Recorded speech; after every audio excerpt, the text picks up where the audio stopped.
Who is Elizabeth II? Elizabeth II, Elizabeth Alexandra Mary, April 21, 1926 – September 8, 2022, was Queen of the United Kingdom and other Commonwealth realms from February 6, 1952 until her death in 2022. She was Queen Regnant of 32 sovereign states during her lifetime and 15 at the time of her death. Her reign of 70 years and 214 days was the longest of any British monarch and the longest verified reign of any female monarch in history. Elizabeth was born in Mayfair, London, as the first child of the Duke and Duchess of York, later King George VI and Queen Elizabeth the Queen Mother.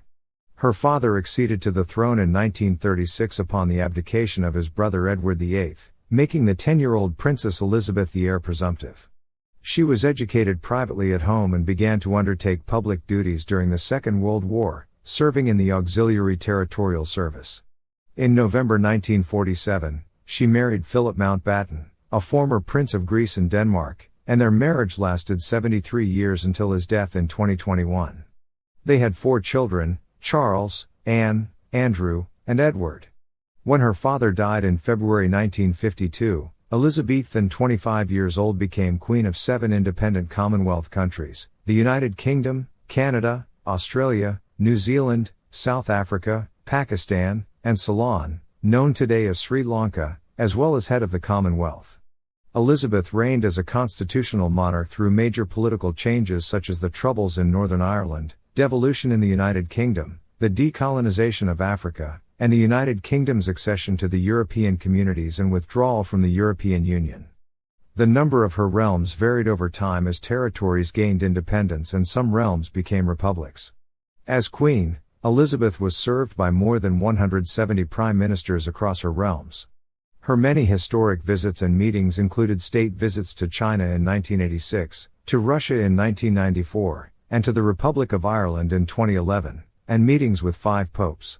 Significant events included Elizabeth's coronation in 1953 and the celebrations of her silver, golden, diamond, and platinum jubilees in 1977, 2002, 2012, and 2022, respectively. Although she faced occasional Republican sentiment and media criticism of her family, particularly after the breakdowns of her children's marriages, her annus horribilis in 1992, and the death in 1997 of her former daughter-in-law Diana, Princess of Wales, support for the monarchy in the United Kingdom remained consistently high throughout her lifetime, as did her personal popularity. Elizabeth died in 2022 at Balmoral Castle in Aberdeenshire, at the age of 96, and was succeeded by her eldest child, Charles III. Her state funeral was the first to be held in the United Kingdom since that of Winston Churchill in 1965. Early life. Princess Elizabeth was born at 2:40 GMT, on April 21, 1926, during the reign of her paternal grandfather, King George V. Her father, Prince Albert, Duke of York, later King George VI, was the second son of the king. Her mother, Elizabeth, Duchess of York, later Queen Elizabeth the Queen Mother, was the youngest daughter of Scottish aristocrat Claude Bowes-Lyon, 14th Earl of Strathmore and Kinghorn. Princess Elizabeth was delivered by caesarean section at 17 Bruton Street in Mayfair, which was her grandfather Lord Strathmore's London home. She was baptized by the Anglican Archbishop of York, Cosmo Gordon Lang, in the private chapel of Buckingham Palace on 29 May, and named Elizabeth after her mother, Alexandra after her paternal great-grandmother, who had died 6 months earlier, and Mary after her paternal grandmother. Called Lilibet by her close family, based on what she called herself at first, she was cherished by her grandfather George V, whom she affectionately called Grandpa England, and her regular visits during his serious illness in 1929 were credited in the popular press and by later biographers with raising his spirits and aiding his recovery. Elizabeth's only sibling, Princess Margaret, was born in 1930. The 2 princesses were educated at home under the supervision of their mother and their governess, Marion Crawford. Lessons concentrated on history, language, literature, and music. Crawford published a biography of Elizabeth and Margaret's childhood years entitled The Little Princesses in 1950, much to the dismay of the royal family. The book describes Elizabeth's love of horses and dogs, her orderliness, and her attitude of responsibility. Others echoed such observations. Winston Churchill described Elizabeth when she was 2 as a character. She has an air of authority and reflectiveness astonishing in an infant. Her cousin Margaret Rhodes described her as a jolly little girl, but fundamentally sensible and well-behaved. Heir presumptive. During her grandfather's reign, Elizabeth was third in the line of succession to the British throne, behind her uncle Edward and her father.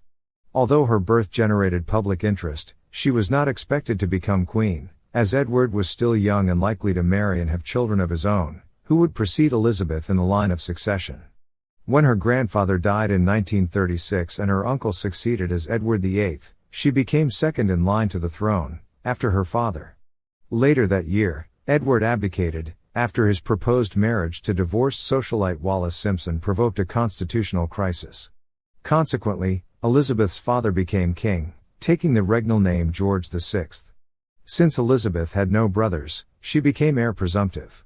If her parents had subsequently borne a son, he would have been heir apparent and above her in the line of succession, which was determined by the male preference primogeniture in effect at the time. Elizabeth received private tuition in constitutional history from Henry Martin, vice provost of Eton College, and learned French from a succession of native-speaking governesses. A Girl Guides Company, the first Buckingham Palace Company, was formed specifically so she could socialize with girls her own age. Later, she was enrolled as a Sea Ranger. In 1939, Elizabeth's parents toured Canada and the United States. As in 1927, when they had toured Australia and New Zealand, Elizabeth remained in Britain, since her father thought she was too young to undertake public tours. She looked tearful as her parents departed. They corresponded regularly, and she and her parents made the first royal transatlantic telephone call on 18 May. Second World War. In September 1939, Britain entered the Second World War.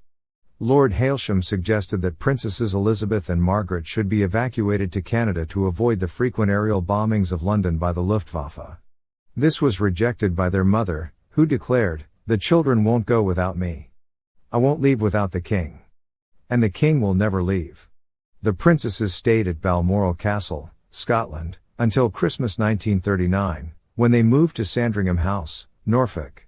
From February to May 1940, they lived at Royal Lodge, Windsor, until moving to Windsor Castle, where they lived for most of the next 5 years. At Windsor, the princesses staged pantomimes at Christmas in aid of the Queen's Wool Fund, which bought yarn to knit into military garments. In 1940, the 14-year-old Elizabeth made her first radio broadcast during the BBC's Children's Hour, addressing other children who had been evacuated from the cities. She stated, "We are trying to do all we can to help our gallant sailors, soldiers, and airmen, and we are trying, too, to bear our own share of the danger and sadness of war. We know, every one of us, that in the end all will be well." In 1943, Elizabeth undertook her first solo public appearance on a visit to the Grenadier Guards, of which she had been appointed colonel the previous year. As she approached her 18th birthday, Parliament changed the law so she could act as one of 5 councillors of state in the event of her father's incapacity or absence abroad, such as his visit to Italy in July 1944. In February 1945, she was appointed an honorary second subaltern in the Auxiliary Territorial Service with a service number of 230,873. She trained and worked as a driver and mechanic and was given the rank of honorary junior commander, female equivalent of captain at the time, 5 months later. At the end of the war in Europe, on Victory in Europe Day, Elizabeth and Margaret mingled incognito with the celebrating crowds in the streets of London. Elizabeth later said in a rare interview, "We asked my parents if we could go out and see for ourselves. I remember we were terrified of being recognized. I remember lines of unknown people linking arms and walking down Whitehall, all of us just swept along on a tide of happiness and relief." During the war, plans were drawn up to quell Welsh nationalism by affiliating Elizabeth more closely with Wales. Proposals, such as appointing her Constable of Carnarvon Castle or a patron of Erd Gobaith Cymru, the Welsh League of Youth, were abandoned for several reasons, including fear of associating Elizabeth with conscientious objectors in the Erd at a time when Britain was at war. Welsh politicians suggested she be made Princess of Wales on her 18th birthday. Home Secretary Herbert Morrison supported the idea, but the king rejected it because he felt such a title belonged solely to the wife of a Prince of Wales, and the Prince of Wales had always been the heir apparent. In 1946, she was inducted into the Gorst of Bards at the National Eisteddfod of Wales. Princess Elizabeth went on her first overseas tour in 1947, accompanying her parents through southern Africa. During the tour, in a broadcast to the British Commonwealth on her 21st birthday, she made the following pledge: "I declare before you all that my whole life, whether it be long or short, shall be devoted to your service and the service of our great imperial family to which we all belong." The oft-quoted speech was written by Dermot Mora, a journalist for The Times. Marriage. Elizabeth met her future husband, Prince Philip of Greece and Denmark, in 1934 and again in 1937. They were second cousins once removed through King Christian IX of Denmark and third cousins through Queen Victoria. After meeting for the third time at the Royal Naval College in Dartmouth in July 1939, Elizabeth, though only 13 years old, said she fell in love with Philip, who was 18, and they began to exchange letters. She was 21 when their engagement was officially announced on July 9, 1947. The engagement attracted some controversy. Philip had no financial standing, was foreign-born, though a British subject who had served in the Royal Navy throughout the Second World War, and had sisters who had married German noblemen with Nazi links. Marion Crawford wrote, "Some of the king's advisers did not think him good enough for her. He was a prince without a home or kingdom." Some of the papers played long and loud tunes on the string of Philip's foreign origin. Later biographies reported that Elizabeth's mother had reservations about the union initially, and teased Philip as the Hun. In later life, however, she told the biographer Tim Heald that Philip was an English gentleman. Before the marriage, Philip renounced his Greek and Danish titles, officially converted from Greek Orthodoxy to Anglicanism, and adopted the style Lieutenant Philip Mountbatten, taking the surname of his mother's British family. Shortly before the wedding, he was created Duke of Edinburgh and granted the style His Royal Highness. Elizabeth and Philip were married on November 20, 1947 at Westminster Abbey. They received 2,500 wedding gifts from around the world. Elizabeth required ration coupons to buy the material for her gown, which was designed by Norman Hartnell, because Britain had not yet completely recovered from the devastation of the war. In post-war Britain, it was not acceptable for Philip's German relations, including his 3 surviving sisters, to be invited to the wedding. Neither was an invitation extended to the Duke of Windsor, formerly King Edward VIII. Elizabeth gave birth to her first child, Charles, on November 14, 1948. 1 month earlier, the king had issued letters patent allowing her children to use the style and title of a royal prince or princess, to which they otherwise would not have been entitled as their father was no longer a royal prince. A second child, Princess Anne, was born on August 15, 1950. Following their wedding, the couple leased Windlesham Moor, near Windsor Castle, until July 1949, when they took up residence at Clarence House in London. At various times between 1949 and 1951, the Duke of Edinburgh was stationed in the British Crown colony of Malta as a serving Royal Navy officer. He and Elizabeth lived intermittently in Malta for several months at a time in the hamlet of Guardamanga, at Villa Gardamangia, the rented home of Philip's uncle, Lord Mountbatten. Their 2 children remained in Britain. Reign. Accession and coronation. George VI's health declined during 1951, and Elizabeth frequently stood in for him at public events. When she toured Canada and visited President Harry S. Truman in Washington, D.C., in October 1951, her private secretary, Martin Charteris, carried a draft accession declaration in case of the king's death while she was on tour. In early 1952, Elizabeth and Philip set out for a tour of Australia and New Zealand by way of the British colony of Kenya. On February 6, 1952, they had just returned to their Kenyan home, Sagana Lodge, after a night spent at Treetops Hotel, when word arrived of the death of George VI and Elizabeth's consequent accession to the throne with immediate effect. Philip broke the news to the new queen. She chose to retain Elizabeth as her regnal name, thus she was called Elizabeth II, which offended many Scots, as she was the first Elizabeth to rule in Scotland. She was proclaimed queen throughout her realms and the royal party hastily returned to the United Kingdom.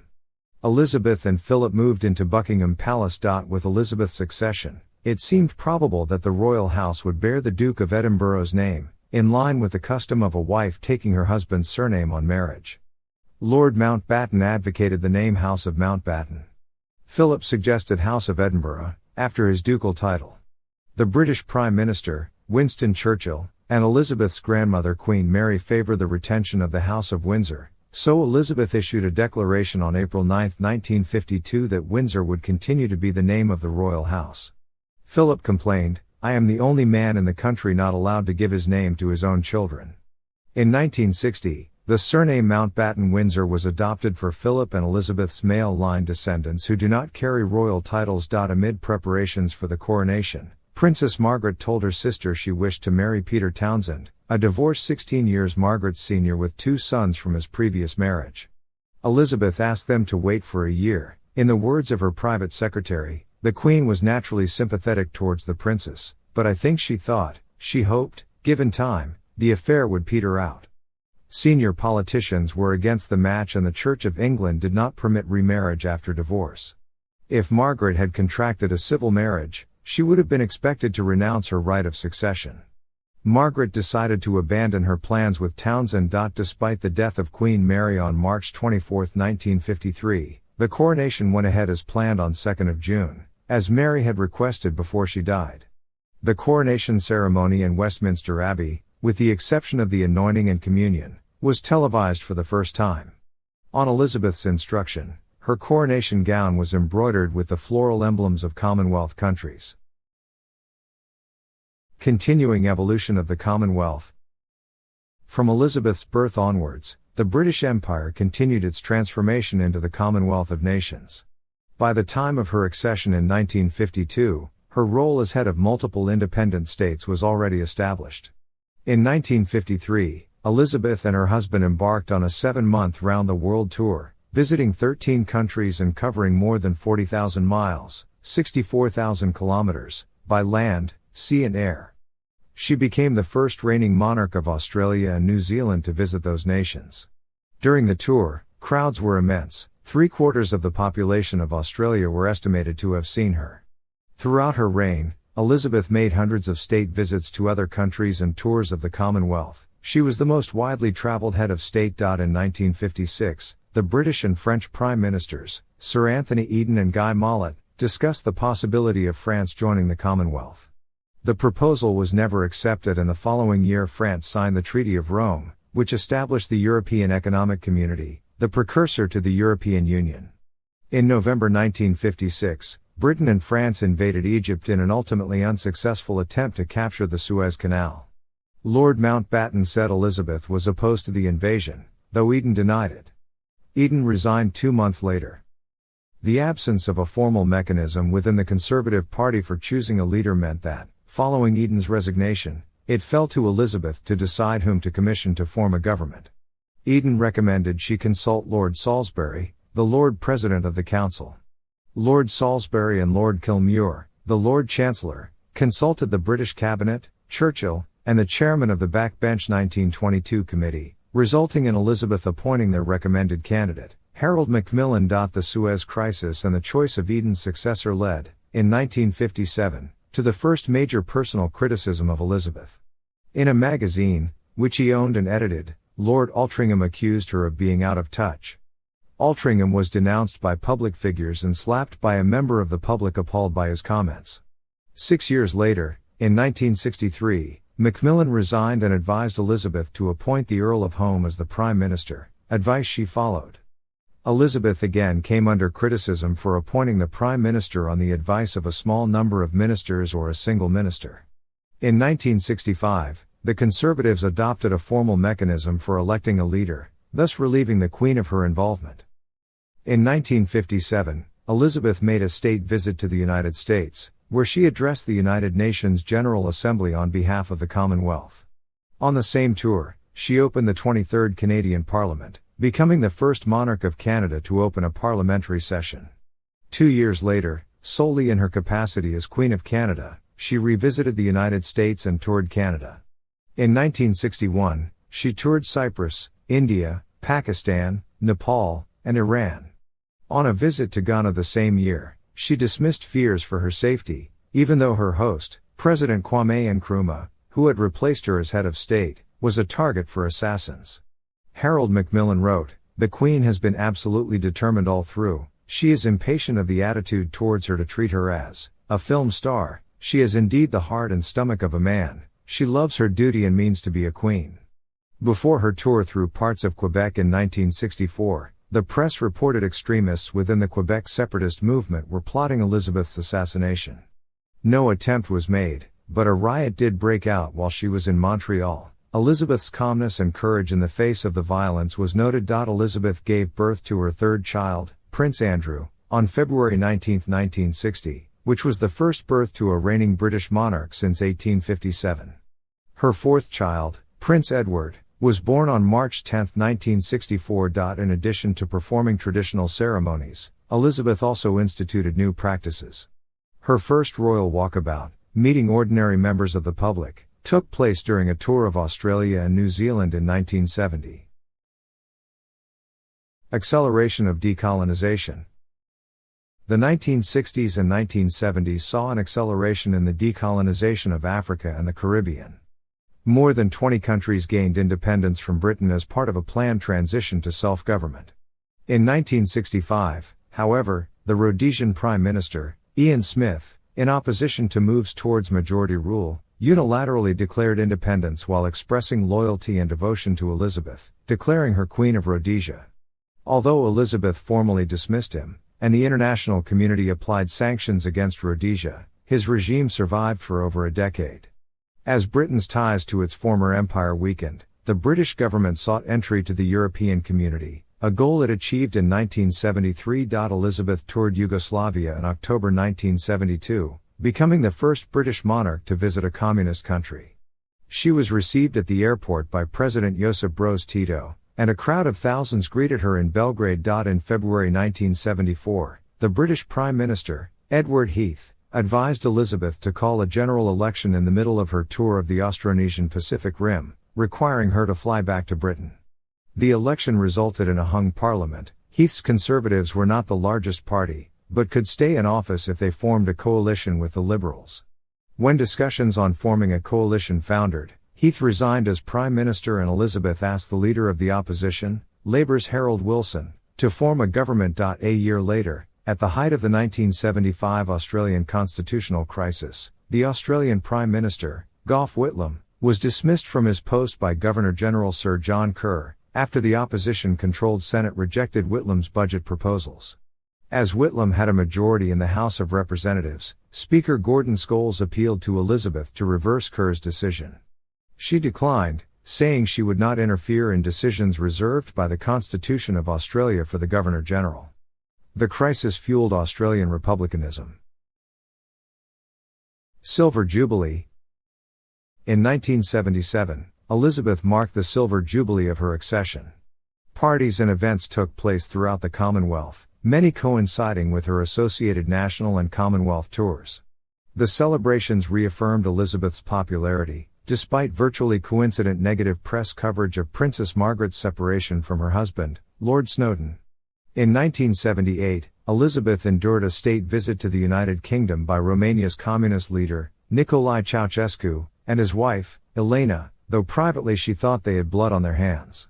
The following year brought two blows. One was the unmasking of Anthony Blunt, former surveyor of the Queen's pictures, as a communist spy. The other was the assassination of her relative and in-law Lord Mountbatten by the Provisional Irish Republican Army. According to Paul Martin Sr., by the end of the 1970s Elizabeth was worried the crown had little meaning for Pierre Trudeau, the Canadian Prime Minister. Tony Benn said Elizabeth found Trudeau rather disappointing. Trudeau's supposed republicanism seemed to be confirmed by his antics, such as sliding down banisters at Buckingham Palace and pirouetting behind Elizabeth's back in 1977, and the removal of various Canadian royal symbols during his term of office. In 1980, Canadian politicians sent to London to discuss the patriation of the Canadian Constitution found Elizabeth better informed than any of the British politicians or bureaucrats. She was particularly interested after the failure of Bill C-60, which would have affected her role as head of state. Press scrutiny and Thatcher premiership.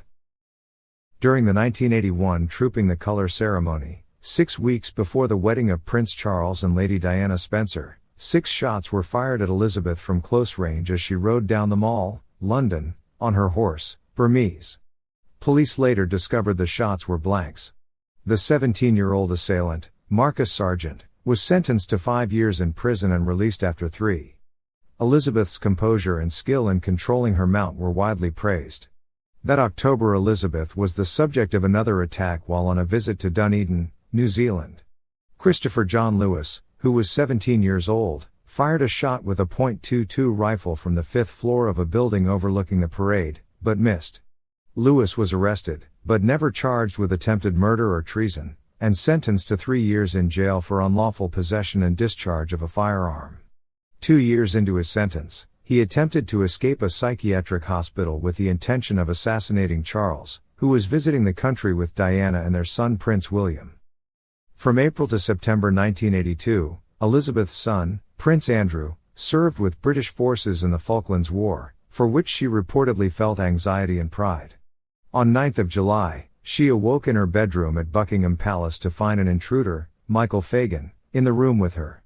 In a serious lapse of security, assistance only arrived after 2 calls to the palace police switchboard. After hosting U.S. President Ronald Reagan at Windsor Castle in 1982 and visiting his California ranch in 1983, Elizabeth was angered when his administration ordered the invasion of Grenada, one of her Caribbean realms, without informing her. Intense media interest in the opinions and private lives of the royal family during the 1980s led to a series of sensational stories in the press, pioneered by the Sun tabloid.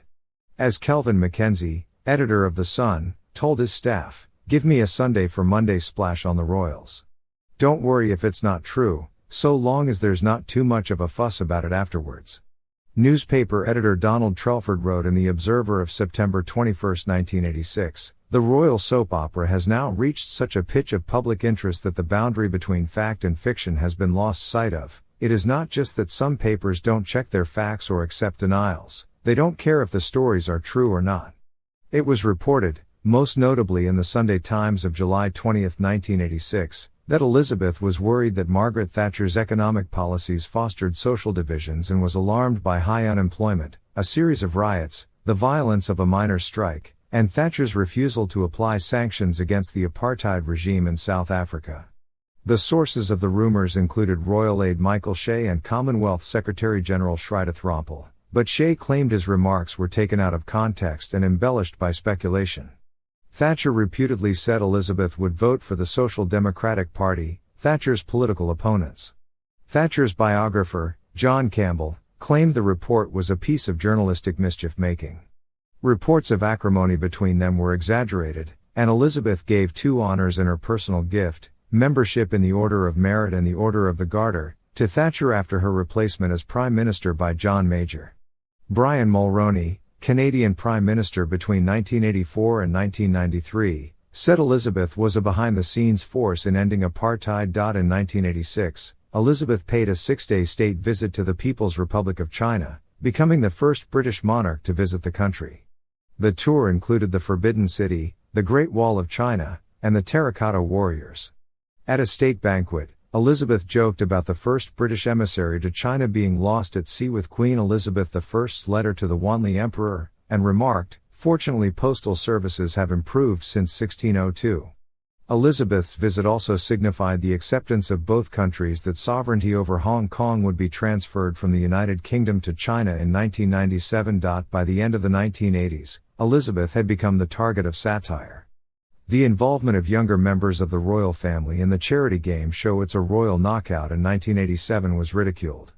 In Canada, Elizabeth publicly supported politically divisive constitutional amendments, prompting criticism from opponents of the proposed changes, including Pierre Trudeau. The same year, the elected Fijian government was deposed in a military coup.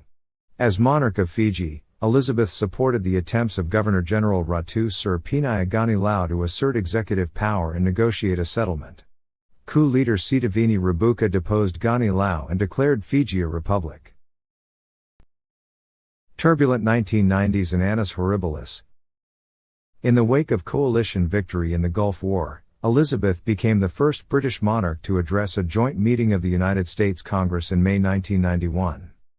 On November 24, 1992, in a speech to mark the Ruby Jubilee of her accession to the throne, Elizabeth called 1992 her annus horribilis, a Latin phrase, meaning horrible year. Republican feeling in Britain had risen because of press estimates of Elizabeth's private wealth, contradicted by the palace, and reports of affairs and strained marriages among her extended family.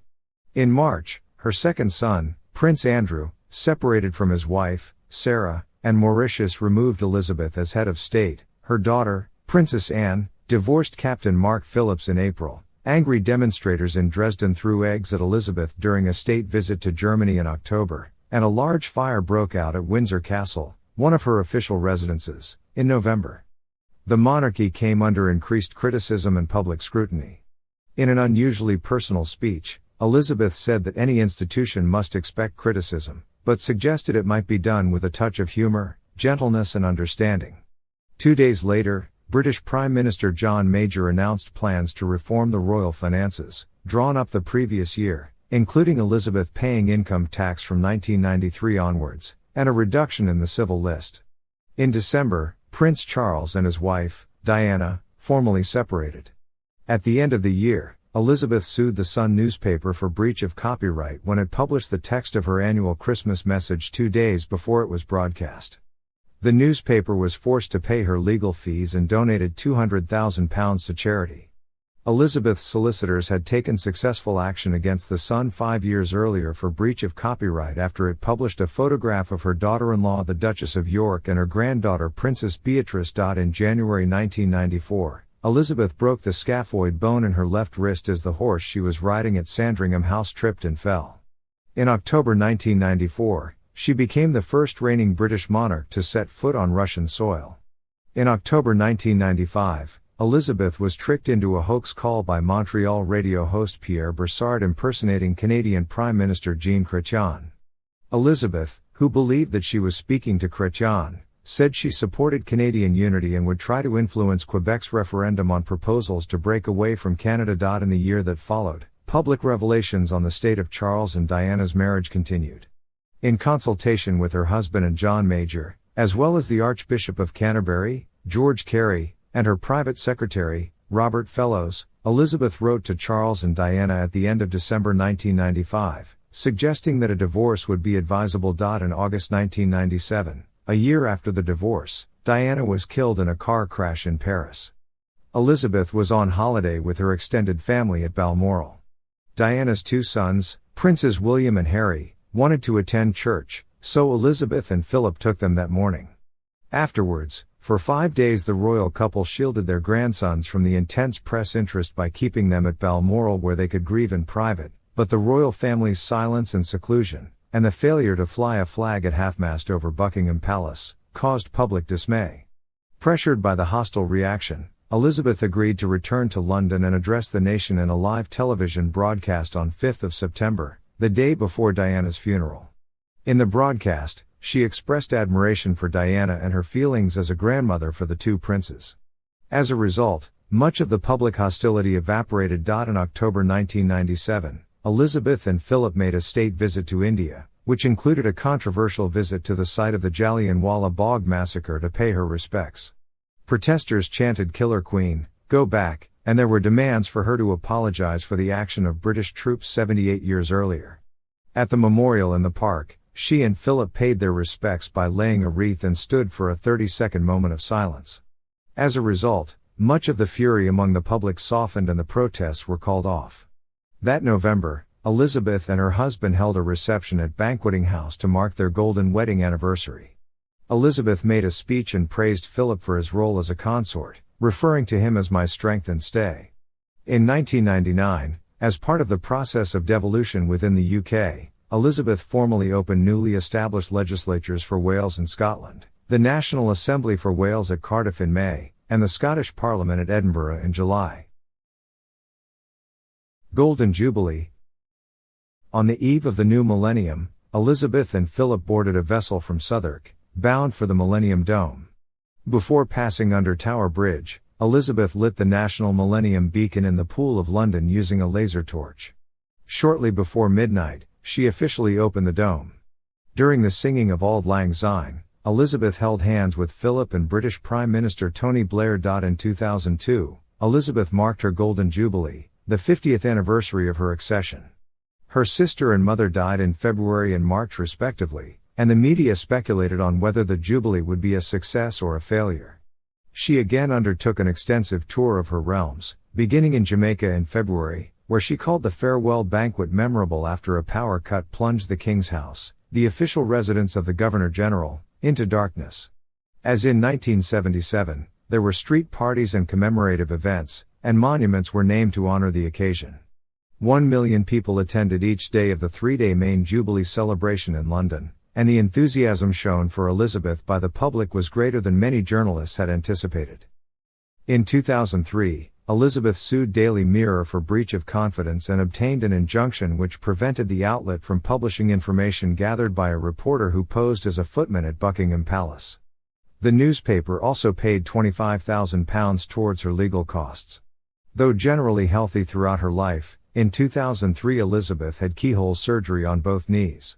In October 2006, she missed the opening of the new Emirates Stadium because of a strained back muscle that had been troubling her since the summer. In May 2007, citing unnamed sources, the Daily Telegraph reported that Elizabeth was exasperated and frustrated by the policies of Tony Blair, that she was concerned the British armed forces were overstretched in Iraq and Afghanistan, and that she had raised concerns over rural and countryside issues with Blair.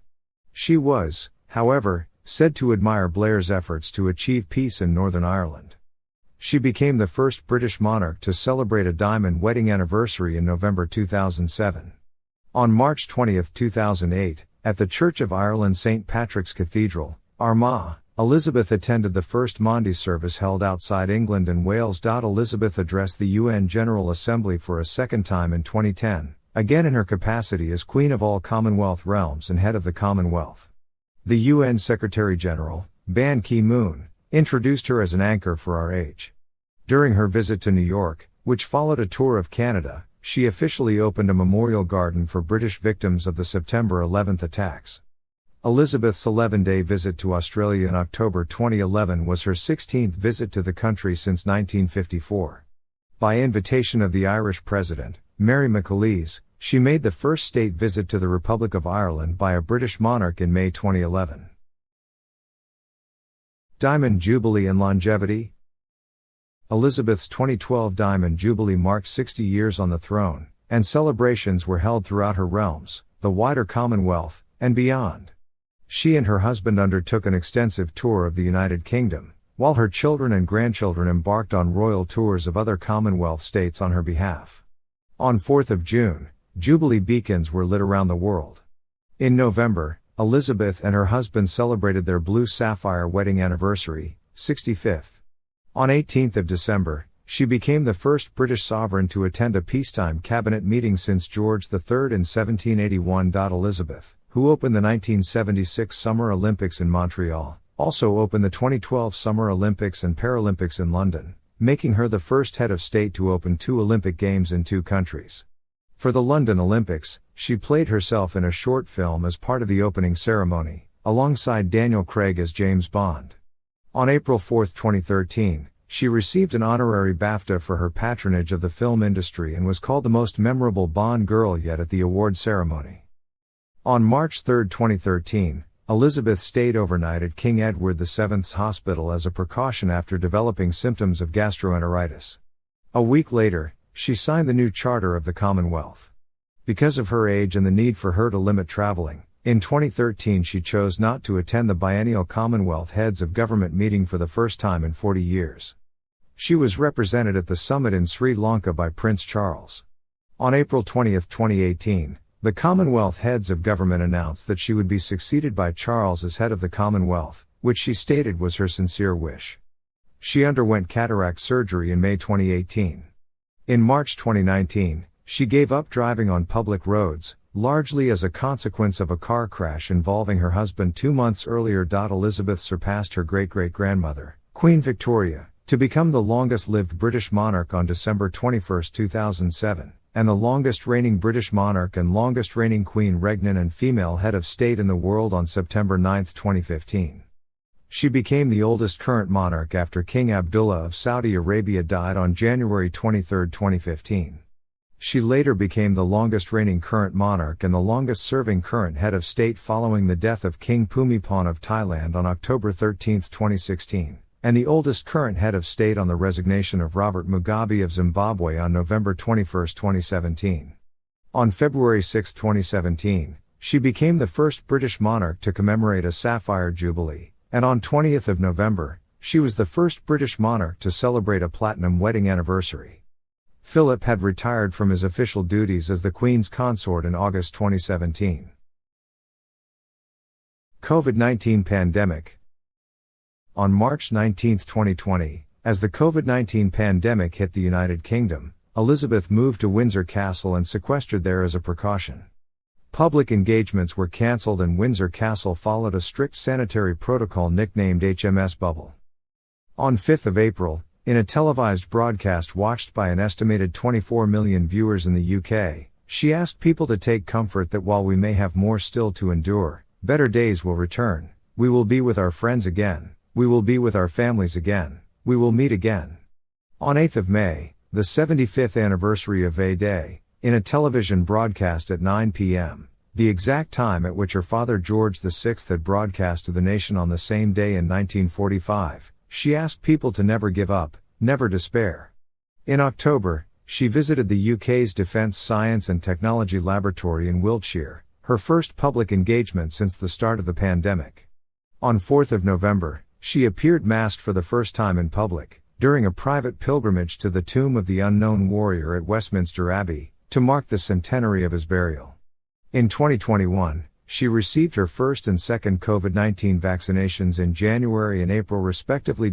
Prince Philip died on April 9, 2021, after 73 years of marriage, making Elizabeth the first British monarch to reign as a widow or widower since Queen Victoria.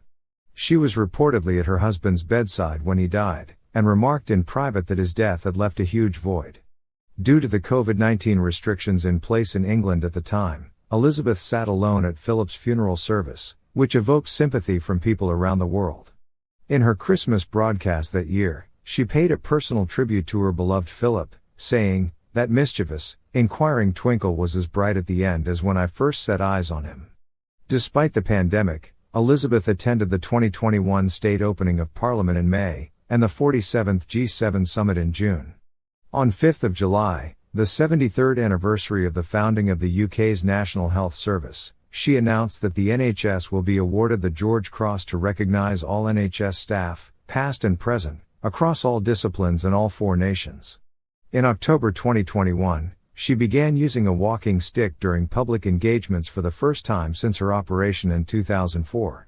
Following an overnight stay in hospital on 20th of October, her previously scheduled visits to Northern Ireland, the COP26 summit in Glasgow, and the 2021 National Service of Remembrance were cancelled on health grounds. Platinum Jubilee. Elizabeth's Platinum Jubilee began on February 6, 2022, marking 70 years since she acceded to the throne on her father's death. On the eve of the date, she held a reception at Sandringham House for pensioners, local Women's Institute members and charity volunteers. In her Accession Day message, Elizabeth renewed her commitment to a lifetime of public service, which she had originally made in 1947. Later that month, Elizabeth had mild cold-like symptoms and tested positive for COVID-19, along with some staff and family members. She cancelled 2 virtual audiences on 22nd of February, but held a phone conversation with British Prime Minister Boris Johnson the following day amid a crisis on the Russo-Ukrainian border, following which she made a donation to the Disasters Emergency Committee, DEC, Ukraine Humanitarian Appeal. On 28th of February, she was reported to have recovered and spent time with her family at Frogmore. On 7th of March, Elizabeth met Canadian Prime Minister Justin Trudeau at Windsor Castle, in her first in-person engagement since her COVID diagnosis. She later remarked that COVID infection leaves one very tired and exhausted. It's not a nice result. Elizabeth was present at the service of Thanksgiving for Prince Philip at Westminster Abbey on 29th of March, but was unable to attend the annual Commonwealth Day service that month or the Royal Maundy service in April. She missed the state opening of Parliament in May for the first time in 59 years. She did not attend in 1959 and 1963 as she was pregnant with Prince Andrew and Prince Edward, respectively. In her absence, Parliament was opened by the Prince of Wales and the Duke of Cambridge as councillors of state. During the Platinum Jubilee celebrations, Elizabeth was largely confined to balcony appearances, and missed the national service of Thanksgiving. For the Jubilee concert, she took part in a sketch with Paddington Bear, that opened the event outside Buckingham Palace. On June 13, 2022, she became the second longest reigning monarch in history among those whose exact dates of reign are known, with 70 years, 127 days reigned, surpassing King Bhumibol Adulyadej of Thailand. On September 6, 2022, she appointed her 15th British Prime Minister, Liz Truss, at Balmoral Castle in Scotland. This marked the only time she did not receive a new Prime Minister at Buckingham Palace during her reign. No other British reign had seen so many Prime Ministers. Elizabeth never planned to abdicate, though she took on fewer public engagements as she grew older and Prince Charles took on more of her duties. The Queen told Canadian Governor-General Adrienne Clarkson in a meeting in 2002 that she would never abdicate, saying it is not our tradition. Although, I suppose if I became completely gaga, one would have to do something. In June 2022, Elizabeth met the Archbishop of Canterbury, Justin Welby, who came away thinking there is someone who has no fear of death, has hope in the future, knows the rock on which she stands and that gives her strength. Death. On September 8, 2022, Buckingham Palace released a statement which read, "Following further evaluation this morning, the Queen's doctors are concerned for Her Majesty's health and have recommended she remain under medical supervision. The Queen remains comfortable and at Balmoral." Elizabeth's immediate family rushed to Balmoral to be by her side. She died peacefully at 1510 BST at the age of 96, with two of her children, Charles and Anne, by her side. Her death was announced to the public at 1830, setting in motion Operation London Bridge and, because she died in Scotland, Operation Unicorn. Elizabeth was the first monarch to die in Scotland since James V in 1542. Her cause of death was recorded as old age. On 12 September, Elizabeth's coffin was carried up the Royal Mile in a procession to St. Giles Cathedral, where the Crown of Scotland was placed on it.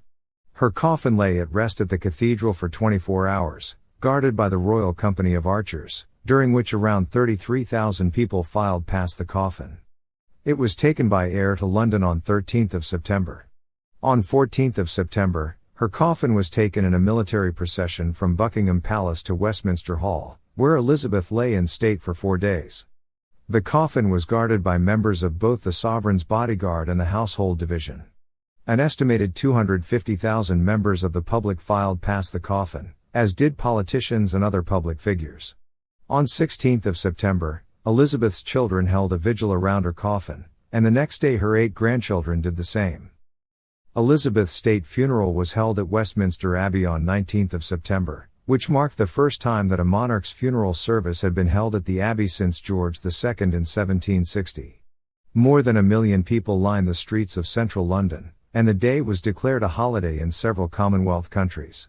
In Windsor, a final procession involving 1,000 military personnel took place, which was witnessed by 97,000 people. Elizabeth's fell pony, and 2 royal corgis, stood at the side of the procession. After a committal service at St. George's Chapel, Windsor Castle, Elizabeth was interred with her husband Philip in the King George VI Memorial Chapel later the same day in a private ceremony attended by her closest family members. Legacy. Beliefs, activities and interests. Elizabeth rarely gave interviews and little was known of her personal feelings. She did not explicitly express her own political opinions in a public forum, and it is against convention to ask or reveal the monarch's views. When Times journalist Paul Routledge asked Elizabeth for her opinions on the miners' strike of 1984-85, she replied that it was all about one man, a reference to Arthur Scargill, with which Routledge disagreed. Widely criticized in the media for asking the question, Routledge said he was not initially due to be present for the royal visit and was unaware of the protocols. After the 2014 Scottish independence referendum, Prime Minister David Cameron stated that Elizabeth was pleased with the outcome. She had arguably issued a public coded statement about the referendum by telling one woman outside Balmoral Kirk that she hoped people would think very carefully about the outcome. It emerged later that Cameron had specifically requested that she register her concern. Elizabeth had a deep sense of religious and civic duty, and took her coronation oath seriously. Aside from her official religious role as Supreme Governor of the Established Church of England, she worshipped with that church and also the National Church of Scotland. She demonstrated support for interfaith relations and met with leaders of other churches and religions, including 5 popes, Pius XII, John XXIII, John Paul II, Benedict XVI and Francis. A personal note about her faith often featured in her annual Christmas message broadcast to the Commonwealth. In 2000, she said, "To many of us, our beliefs are of fundamental importance. For me, the teachings of Christ and my own personal accountability before God provide a framework in which I try to lead my life. I, like so many of you, have drawn great comfort in difficult times from Christ's words and example." Elizabeth was patron of more than 600 organizations and charities. The Charities Aid Foundation estimated that Elizabeth helped raise over £1.4 billion for her patronages during her reign. Her main leisure interests included equestrianism and dogs, especially her Pembroke Welsh corgis. Her lifelong love of corgis began in 1933 with Dookie, the first corgi owned by her family.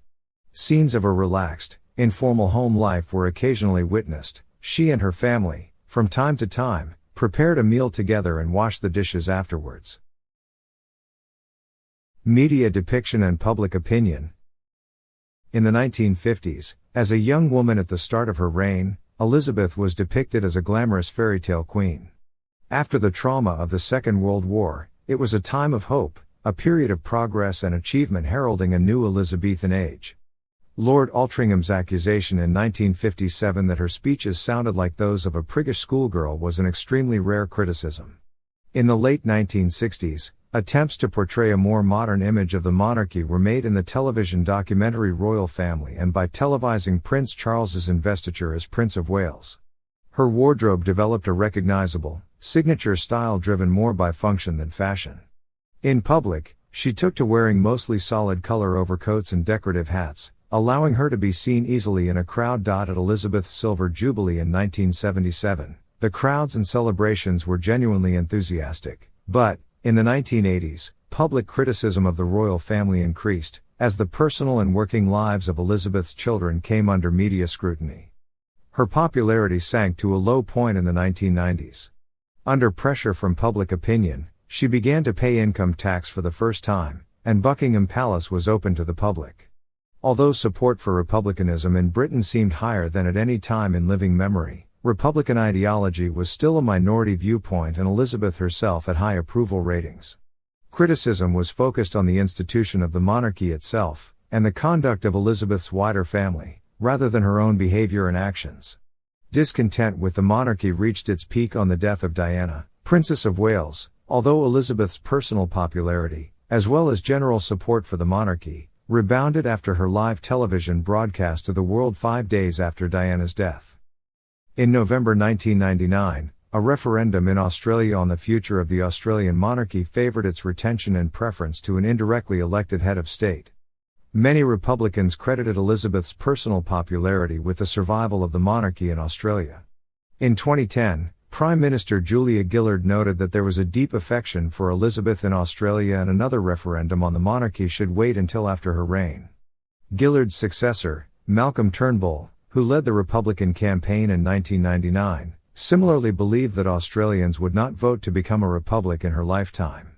"She's been an extraordinary head of state," Turnbull said in 2021, "and I think frankly, in Australia, there are more Elizabethans than there are monarchists."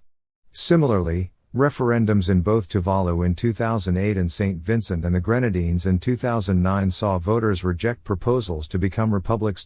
Polls in Britain in 2006 and 2007 revealed strong support for the monarchy, and in 2012, Elizabeth's Diamond Jubilee year, her approval ratings hit 90%.